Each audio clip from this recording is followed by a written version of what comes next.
I'm Scott Flowers with Cloud Ninjas. Today we're here to continue our series on the Dell PowerEdge R360 server. In this video we're going to show you how to rack your server. Let's get going.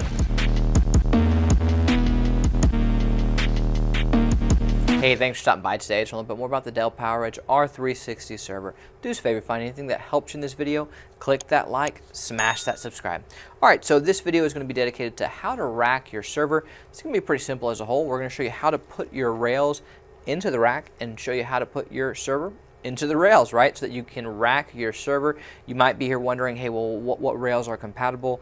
The A12 rail kit is going to be the rail kit for you, and if that helps you, do us a favor, man, click that like, help us out here, right? But if you need an A12 rail kit, go to our website. We have A12 rail kits in stock and we can ship today, so that it's something you need. Hey, just check us out and we'll be able to get it out right away. But let's get into the fun stuff. I'm gonna grab my ESD gear and we're gonna show you how to actually rack your server. All right, so I have my ESD gear on. We are safe to work and handle our machine. So first thing I wanted to do is actually throw up some of the dimensions of the R360 itself. I know some people like to use a shorter depth rack, and that might be why you're watching this. You would definitely not be able to use the sliding rails. You need static rails for a shorter depth rack, but we'll go ahead and throw up the dimensions of the server itself just so that you can have it. So, all right, now we're gonna go ahead and install our A12 rail kit. So first things first, you'll notice on the rail it says left and front, so wait for it.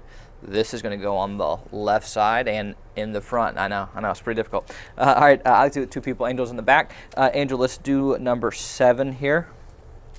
So Angel's going to go ahead and hook it up, and I'm going to go ahead and do the same here, and then I'll show it to you a little bit closer. So we're just going to pop it in. So if you notice on the rails, there's going to be these pegs right here, and then this little hook, right? So he just took them and takes them and puts them into the two, the top and the bottom, and then the third one hooks into the middle for that, and it's the same thing back here, and it literally just clicks right into place. Now you might be here wondering, well, how do I actually take it out? Which is a great question as well. So if you wanted to take it out, this little blue button you see here, if you pull this forward, you can now take your rails out.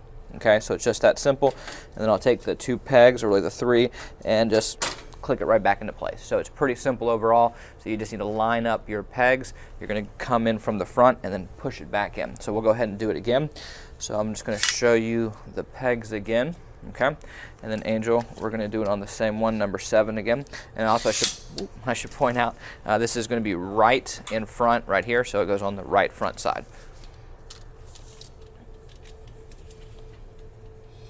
So he just lines them up and just pops them in nice and easy, and then I'm going to do the same right here. I'm just going to line this up, pop it in, and again, if I wanted to remove it, we just take this blue clip and we're just going to pull it forward, and it pops right out, and then we can put this right back in.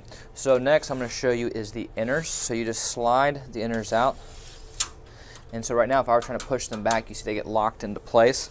So I'm going to go ahead and do this and push this, but again, it gets locked into place. So if you wanted to push them back, there's a button right here. That's a little blue button. You can probably see it on the other side. And when you push it, now you can slide your rails back in. And I'll do that one more time. And what we'll do now is we'll show you how to actually drop your server into the rails. So as you see, we've already got our inners already out, everything's ready, and you'll notice if you look right here, 1, 2, 3, you're going to have 3 little notches. That's going to be important. Angel, go ahead and bring this around, please. So if you look right here, there's 3 little rivets. Those rivets are essentially what we need to line up. So what we'll do is we'll take the back ones first, and we'll put those back 2 in. Is yours in? And then once you have it in, you can almost like a hinge, just kind of drop it straight down, and they'll line up into place. And now it's essentially in. So Angel is not holding it, I'm not holding it. The weight is held by the rack itself. And if I try to push it back, well, I can't, right? Because it's stuck into place. So he'll push the blue button, I'll push the blue button at the same time. And now we can just slide this back, and we've racked our R360 server. And if we wanted to take it out, oh no, it's locked into place. So what do? So right here, you push these up, and they will just slide right out. Okay, so this right here will just push up and slide right out, and that'll release it from the actual rack itself. So we'll go ahead and do that one more time. So we'll just push this up, and that's how you would remove it. Well, hey, if you made it this far, click that like and smash that subscribe. And if you're looking for any brand new servers, any R360s, or even if you want some 660s or 760s, or you want some AMD based ones, please email us at sales@cloudninja.com. That's sales@cloudninja.com. Thanks for stopping by, guys. Take care.